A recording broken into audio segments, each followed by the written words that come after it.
Hey, c'est Mi. On se retrouve pour une vidéo sur Appel du Spectre, donc Layton et l'Appel du Spectre. Et je fais cette vidéo qui va être une vidéo test, j'arrive pas à parler, qui sera une vidéo test. Pour voir si ça vous intéresse que je fasse le jeu Layton en entier, hein, bien sûr. Donc n'hésitez pas à mettre en commentaire. Et bien évidemment, même si je fais les vidéos en entier du jeu, je ferai tout de même des commentaires alcavesques à part. Donc voilà. Et bien on est parti. C'est parti. Voilà. Alors, pour ceux qui connaissent pas Layton, hein. Donc là, il y a Layton, voilà. Et il y a des mots qu'on peut pas mettre. Donc par exemple, on s'appelle Layton, et bah ça c'est pas possible parce que Layton il est là.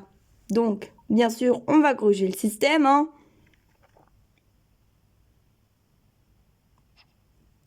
On va s'appeler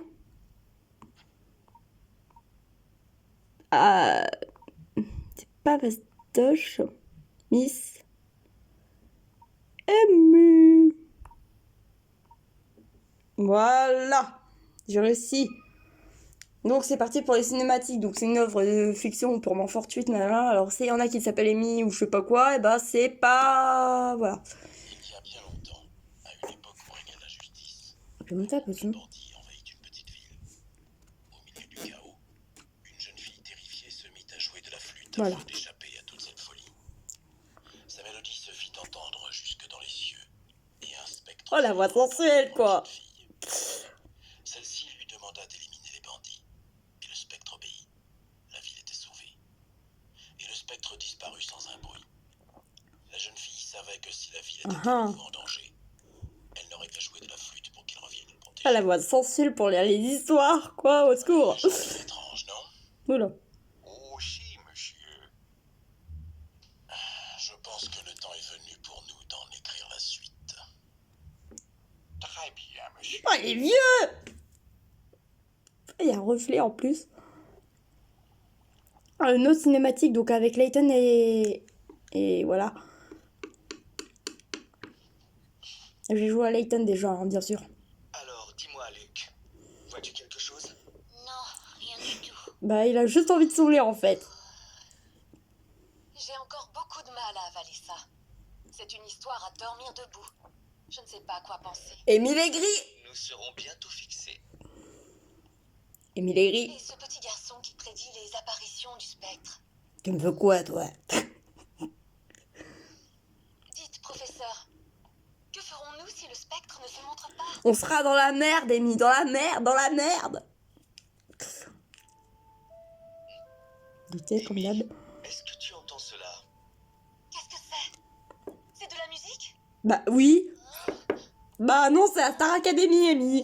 Mélodie, c'est une flûte. Bah évidemment, ça va pas être un piano ou un violon ou je ne sais quoi. Hein. Oh le thé. Les souvenirs d'Amy. La vie d'Amy. Amy la rageuse. Oh putain. Désolé du gros mot. Oh la vache. Ah, il a tout pété. Mais il a les yeux rouges. Au secours. Luc, il a peur. Luc, il a peur. Le pauvre. Mais genre, l'appareil photo, il a failli tomber. Oh, Amy, elle a failli perdre l'appareil photo. Ah. Pouf. Merde. Oula. Et j'entends du bruit chez moi, c'est horrible. Après avoir vu cette ombre terrifiante, J'ai été encore plus déterminée à valider le professeur. Nous devions décider ce mystère et de libérer la ville de cette sombre créature. La voix d'Amy qui se mélange à la mienne, j'adore. L'appel du spectre.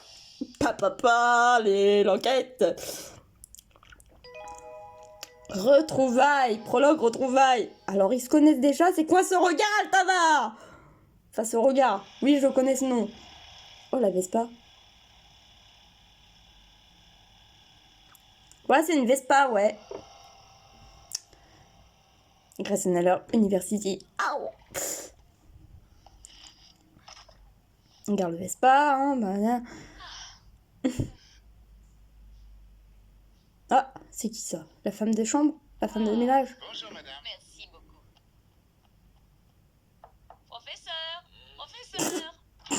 Désolée. Professeur, j'ai une lettre pour vous. Oh, Oh, vous avez encore dormi sur le canapé. Vous n'avez pas de maison depuis le temps. Merci Vous avez payé un loyer. on dirait que quelqu'un a passé la nuit à travailler, comme d'habitude. Le pire, c'est que c'est vrai. Je comprends pourquoi Je les n'ai pas autres fini mon boulot. professeurs ont peur de vous. Je crois qu'elle me considère comme un jeune arriviste, Rosa. C'est pas un Vous compliment du travaillez tout. trop, professeur. Ce n'est pas bon pour votre santé. Ouais. Ah, au fait, le doyen Delmona est passé et il a dit qu'il devait vous parler. C'est de Clark. Il passerait pour vous voir plus tard. Triton. J'ai pas bien compris Ça, par pourquoi exemple. il m'a dit ça à moi. Qu'est-ce que ça veut dire? Directement, mais bon. Je dois m'absenter, Rosa. Oh, Oups. J'ai oublié de boire le thé. Merci. n'oubliez pas de déjeuner, professeur. Spoiler alerte, il ne mangera jamais. Il ne mangera pas. Enfin, il prendra pas de petit-déj. À part le thé. Ah. J'ai mis. Oula. Non.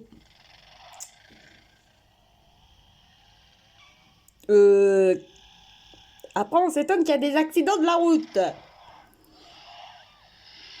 Mais heureusement qu'il n'y avait pas de voiture en face où Amy, elle aurait été... ouh. Comment ça se fait qu'elle le connaît en plus? Apparemment, elle le connaît. Bah, je crois. Ça, on le Mais connaît. enfin, qu'est-ce qui vous prend? Mhm. Contente de vous revoir, professeur. Vous revoir. Et vous êtes? Hein? Nous revoir. Hein? Ok, c'est Le parti. doyen Delmona ne vous a rien dit? On l'a pas vu, Delmona. On l'a pas vu, Amy. À quel propos? Je suis votre nouvelle assistante. Je m'appelle Amy Altava. Mais vous pouvez m'appeler Amy? Elle va pas cesser de le demander. De toute façon, dans le jeu, je pense. Vous êtes donc ma Il nouvelle... a toujours pas compris. Votre Réveillez-vous. assistante. Vous savez ce que c'est qu'une assistante, n'est-ce pas? Amy. Layton, il vient de se lever. S'il te plaît. Il a pas pris de petit-déj, alors s'il te plaît. Il a besoin de digérer le fait que tu as failli provoquer un accident. Et que Layton a failli aller en tôle parce qu'il a failli se renverser. Bien sûr. Voilà. Excusez-moi, mademoiselle Altava, mais... Mais quoi? Mais quoi? Professeur, je vous en prie, appelez-moi donc Amy. Non mais c'est bon, pris-le à genoux. D'ailleurs, question. Pourquoi elle est dans la voiture alors qu'elle a un Vespa? C'est pas possible. Très bien, Amy. Je suis désolé, mais il me semble que tout ceci est un terrible malentendu. Mais bien sûr, on va jouer de la flûte, professeur. Oh, je ne crois pas, professeur. J'ai été engagée par Monsieur Delmona lui-même. Ah bon? T'as une preuve? Un CV? Un curriculum vitae? Une lettre de motif? Un contrat de travail? J'ai trop de travail pour pouvoir assister aux réunions du département. Mais oui! En plus, Rosa, elle a dit la même chose. Non. Rosa, elle a dit qu'on travaille trop, que c'est un archiviste, et que archiviste, en plus d'être un métier apparemment, eh ben, ce n'est pas... Aïe. Ce n'est pas un compliment. Non, c'est pas archiviste, c'est arriviste. Merci. C'est pas un compliment. Eh bien, je suppose que ce n'est pas complètement faux. Cependant... Mais cependant quoi, tête de carré, là? Désolée pour le manque de respect vis-à-vis du professeur, mais là... Un homme aussi occupé que vous a forcément besoin d'une assistante, c'est évident. À partir de maintenant, je serai là pour vous épauler sur tous vos projets. J'ai vraiment hâte. T'as vraiment hâte, Altava? T'as vraiment hâte? Ça ne m'a pas vraiment surprise que le professeur ne se souvienne pas de moi. C'était il y a bien longtemps, après tout. Et c'est un homme très occupé. Et bien sûr. C'est pour cela que... Pourquoi le Vespa, il est... What? What? Le Vespa, il est sur la voiture. Mais what? J'ai jamais compris. Nous allions bientôt rencontrer un garçon qui allait nous aider What? à résoudre un mystère bien étrange. Plus étrange encore que tout ce que j'avais imaginé. Elle dit, qu'est-ce que t'as imaginé aussi? Dites-moi, quel étrange mystère allons-nous essayer de résoudre? Elle commence bien. Qu'est-ce qui vous fait penser que j'essaie de résoudre un quelconque mystère? Alors, déjà, moi, je dirais que tu es pressé, que t'as pas pris de petit-déj, que t'as failli oublier de boire un thé. Eh bien, vous semblez plutôt pressé, Comme si quelque Voilà. chose avait attisé votre curiosité. Et que t'as oublié de boire ton thé. Vous avez une bonne intuition. C'est très impressionnant. Oula. Et ça, qu'est-ce que c'est? Une lettre? Oui, c'est un bout de papier, tu peux le jeter à la poubelle, Amy, s'il te plaît? C'est exact. Je l'ai reçu il y a environ 1 heure. Allez-y, lisez-la donc à voix haute. Ah bah non, en fait, c'est une lettre. Mon cher Herschel, aurais-tu le temps de venir me voir ici? What? Oh la tête, c'est quoi ce pic derrière, là? La machine à écrire. Ah ah, machine à écrire. Notre petite ville est Désolée. le théâtre d'événements extraordinaires. Oui, c'est mon crayon, parce que j'ai paumé tous mes crayons de DS, donc voilà, et j'en ai mis un jaune, du coup, en rapport à Amy. La nuit, un effroyable géant nimbé de brume rase nos maisons. Amy pourrait faire du théâtre, franchement, parce que là, elle a l'intonation de cul malade. Voilà. J'espérais que tu pourrais nous offrir ton aide et résoudre cette inquiétante affaire. Un géant? C'est plutôt... comment dire? Connaissez-vous bien l'expéditeur de cette ville? Ouais, tu vas pas commencer à râler, ça va? Clark et moi sommes de vieux amis.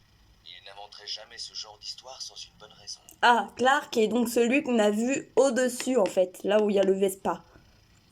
Oui, le Vespa qui est sur la voiture. En outre, l'autre message que contient cette lettre est tout aussi intéressant.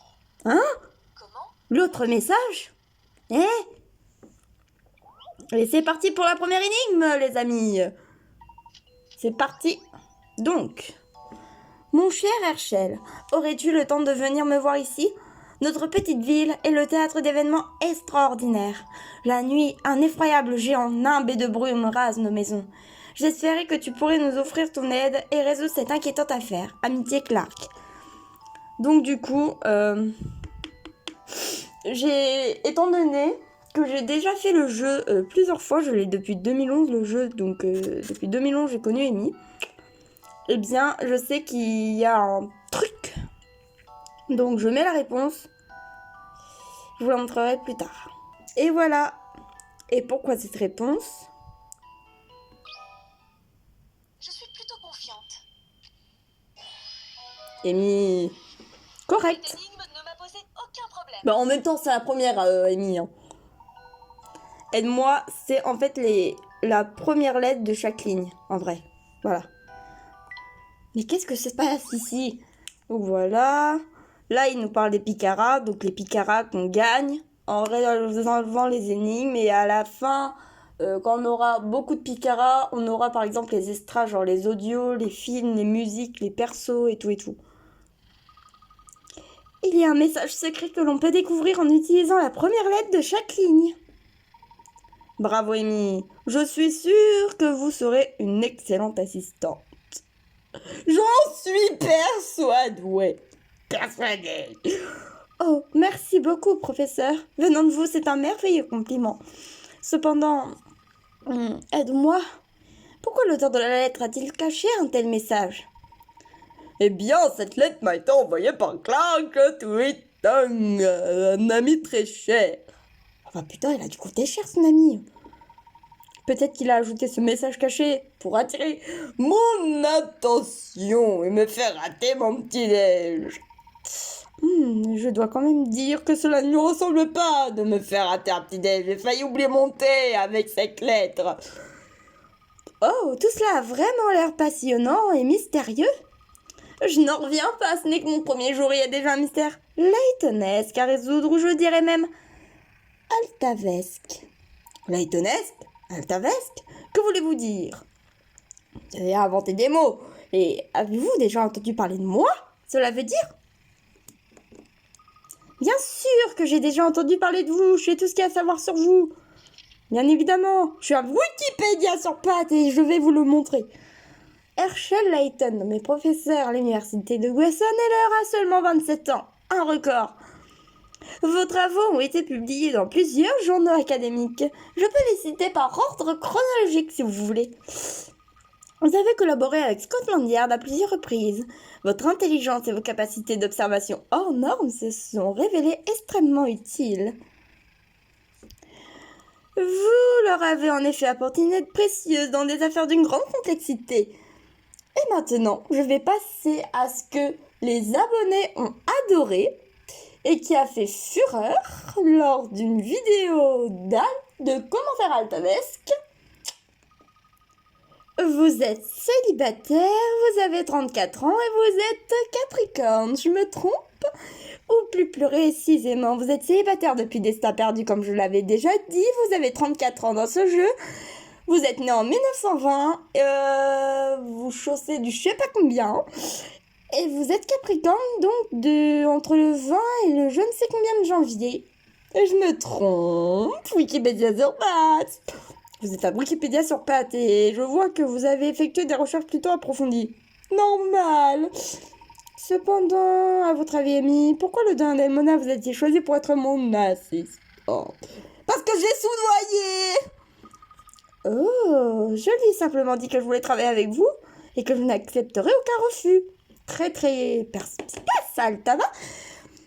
Ce que je veux dire par là, c'est que tout simplement, comme l'a dit un très cher abonné qui s'appelle Folie Furieuse et qui est fan de vous, professeur, eh bien, j'ai tout simplement menacé le doyen Delmona, ou soudoyé le doyen Delmona, je me souviens plus ce qu'il avait mis. En gros, ah, te mets Clayton, ou je te pète la gueule, je te pète la gueule, je te mets une droite et une balayette.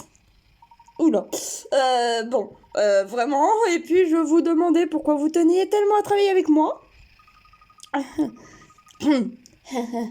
C'est bien ce que je pensais, il ne se souvient pas. Comment? Ah, ce n'est rien, professeur, oh. Je vous en parlerai plus tard. Alors, où allons-nous? Amy, puisque vous êtes une assistante, je dois vous demander de respecter une règle importante. En tant que gentleman, je ne peux pas vous autoriser à me suivre dans des situations dangereuses.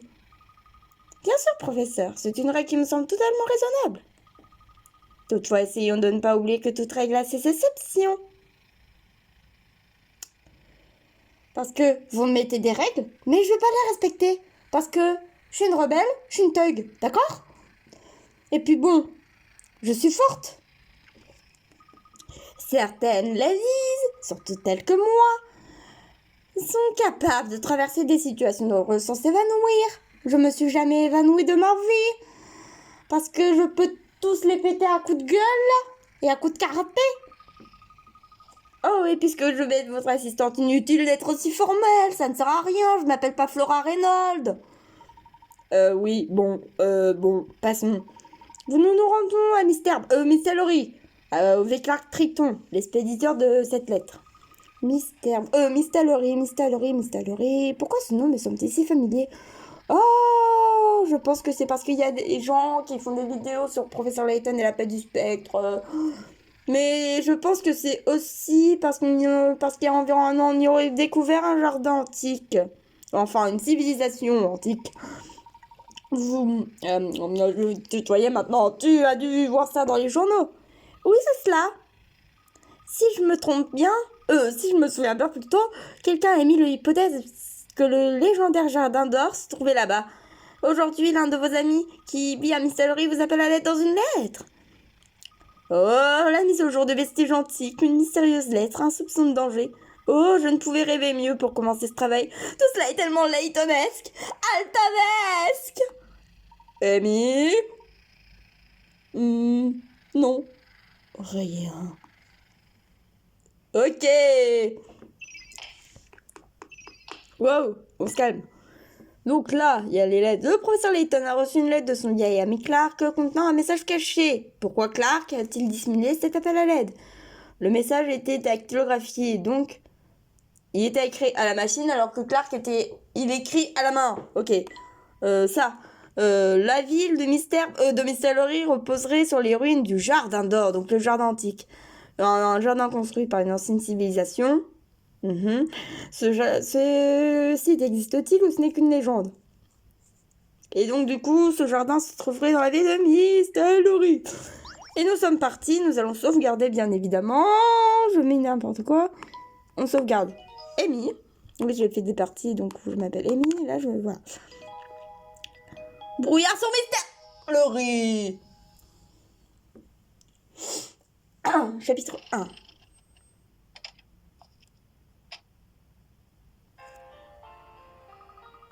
Nous voici donc arrivés à Mistallery. Ce n'est pas un endroit très accueillant. Voilà, je branchais parce qu'on ne sait jamais. J'ai juste changé d'endroit. Désolée, je m'installe. Alors, Mistallery est célèbre pour son brouillard qui est particulièrement épais, bien sûr. On dit que l'image de la brume qui se lève sur la ville est digne d'un conte de fées. Digne d'un conte de fées, vous dites j'ai du mal à imaginer, hein.